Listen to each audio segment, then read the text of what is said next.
भैया सुनिए, मैं गई थी लखनऊ से आ रही थी और रात को करीब 9:30 बज गया था। मुझे कुछ समझ में नहीं आ रहा था, मेरी तबीयत भी ख़राब सी लग रही थी, ऐसा लग रहा है कि मैं प्यास सी लगी है, मतलब दिक्कत महसूस हो रही थी, चक्कर से आ रहे थे। इसलिए हमें कुछ सूझा नहीं, हमने अध्यक्ष जी के पास कॉल किया और अध्यक्ष जी के पास हमने कॉल किया। अध्यक्ष जी से हमने कहा कि अध्यक्ष जी हमारी तबीयत ख़राब लग रही है, हम यहाँ स्टेशन पे फंसे पड़े हुए हैं, हमको प्लीज़ या तो कहीं रुकने का थोड़ी देर रुकने का समय दे दीजिए और या तो हमें हमारे घर भिजवा दीजिए। तो अध्यक्ष जी बहुत व्यस्त थे, बोले कि अभी थोड़ी देर रुको, 10 मिनट के बाद मैं आता हूँ। मैंने इंतज़ार किया, अध्यक्ष जी आए और फिर उन्होंने रिसीव किया और उन्हें फिर उनका कोई अर्जेंट कॉल आ गया, तो बोले कि अभी मैं कहीं जा रहा हूँ किसी को छोड़ने और आता हूँ। फिर अध्यक्ष जी हमको लेके गए कार्यालय पे, बोले कि तुम यहाँ थोड़ी देर ठहरो और मैं अभी आता हूँ। जैसे ही मैं जा रही थी, 2-3 सीढ़ी चढ़ी, चौथे सीढ़ी जैसे क्रॉस की, हमें ऐसा लगा कि मेरा हिल वाली सैंडल पहनी थी, मेरा पैर फिसला कि चक्कर सा आ गया। मैं ऐसे हाथ जैसे पीछे की कि सर जी पीछे खड़े थे, हमको थाम लिए और उन्होंने मुझे सहारा दिया। पैर फिसलने से अगर मेरा पैर भी टूट सकता था, मेरी और भी कहीं चोट आ सकती थी, सिर में चोट आ सकता था, बस यही बात है। और अध्यक्ष जी ने हमको कमरे तक छोड़ा और बोले आप तुम यहाँ अंदर रुको, मैं थोड़ी देर बाद अभी आता हूँ तो तुम्हें घर भिजवा देता हूँ किसी से।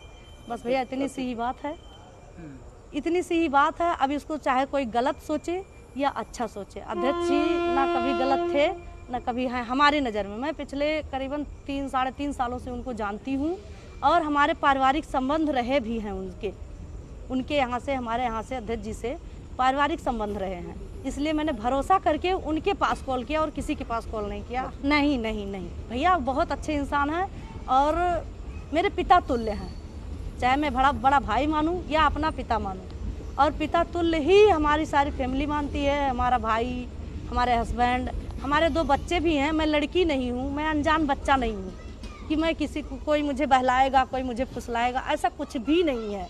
और जो सोच रहा है गलत सोच रहा है। इतने लोग अफवाह जो उड़ाए हैं मेरे खिलाफ, मैं कंप्लेन थाने में कर दी हूँ। अगर नहीं मानेंगे तो मैं मानहानि का दावा भी करूँगी, महिला आयोग जाऊँगी।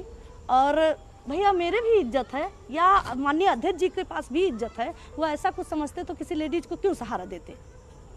नहीं ना, ये गलत है, अफवाह है, ये राजनीतिक मैटर है। अब ये लोग राजनीति के ऊपर उस पर ले जा रहे हैं, ऐसा कुछ नहीं है। मेरा फैमिली व्यवहार है, फैमिली संबंध है अध्यक्ष जी से। अब पिछले 3.5 सालों से मैं उनको जानती हूँ। मुझे आप बताओगे या कोई बताएगा कि अध्यक्ष जी कैसे हैं? एक लोग का फ़ोन आया था कि बहन आपके साथ क्या हुआ है, कैसे हुआ है बताइए, हम आपका साथ देंगे। हमने कहा आप साथ देने वाले होते कौन हो जी? कुछ लोग फ़ोन कर रहे हैं, 1-2 लोग कह रहे हैं डरना मत, घबराना मत बहन, ऐसा मत होना। हमने कहा क्यों डरूंगी, क्यों घबराऊंगी? मैं बच्ची हूँ, मैं 2 बच्चे की माँ हूँ, मैं क्यों डरूंगी? मैं कार्य करता हूँ, ऐसी कोई घटना नहीं है। और अध्यक्ष जी को लेकर अगर बदनाम कर रहे हैं तो उनको मैं पिछले 3.5 सालों से जानती हूँ, उनके साथ मेरे मतलब पारिवारिक व्यवहार रहे हैं और उन पर मैं भरोसा करती हूँ, करती रहूँगी। अमर किशोर बम जी हैं माननीय जिलाध्यक्ष जी, उसमें देखा कि उनको लोग परेशान कर रहे हैं, उनको राजनीतिक तौर से बात कर रहे हैं, उनको लोग गलत साबित करना चाह रहे हैं। उन लोगों के देखने का नज़रिया है ना, लेकिन वो लोग गलत नज़र से देख रहे हैं। ये हमारी भी इज्जत जा रही है, माननीय अध्यक्ष जी की भी इज्जत जा रही है। नहीं, कोई सच्चाई नहीं, बिल्कुल नहीं। मैं स्टाम्प पे लिख दूं या जहाँ कहिए वहाँ कह दूं, ऐसी कोई बात नहीं। ना अध्यक्ष जी ऐसे थे मेरे नज़र में, ना है ना रहेंगे। तो ये तो कोई भी कर सकता है, पति भी कर सकता है, भाई भी कर सकता है, बाप भी कर सकता है, कोई भी कर सकता है। ऐसा कोई भी साथ दे सकता है, कोई भी थाम सकता है। मेरा सर फट जाता भैया, मैं बीमार हो, मतलब कुछ तो मेरी तबीयत ठीक नहीं थी, लेकिन अगर मेरा सर फट जाता, मेरे बच्चों का कौन होता? मेरी 2 बेटियां हैं, एक 8 महीने की है, एक पिछले 6 साल की है। बताइए, अब आप जवाब दीजिए। यदि आपको करानी है कोई मेडिकल जांच, सिग्मा इमेजिंग एंड डायग्नोस्टिक्स हमेशा है आपके साथ, जो है राजधानी लखनऊ का एडवांस मशीनरी से लैस एकमात्र ISO सर्टिफाइड डायग्नोस्टिक सेंटर, जहां आपको मिलेगी सिटी स्कैन, अल्ट्रासाउंड, एक्सरे और पैथोलॉजी की बेहतरीन सुविधा और प्रसिद्ध रेडियोलॉजिस्ट डॉक्टर विवेक कुमार यादव का अनुभव आएगा आपके काम, जहां घर बैठे होगी आपकी ECG और पैथोलॉजी जांच और मरीजों को मिलेगा एम्बुलेंस सुविधा का लाभ। तो सोचना क्या, संपर्क करें सिग्मा इमेजिंग एंड डायग्नोस्टिक, विश्वास से समर्पण तक।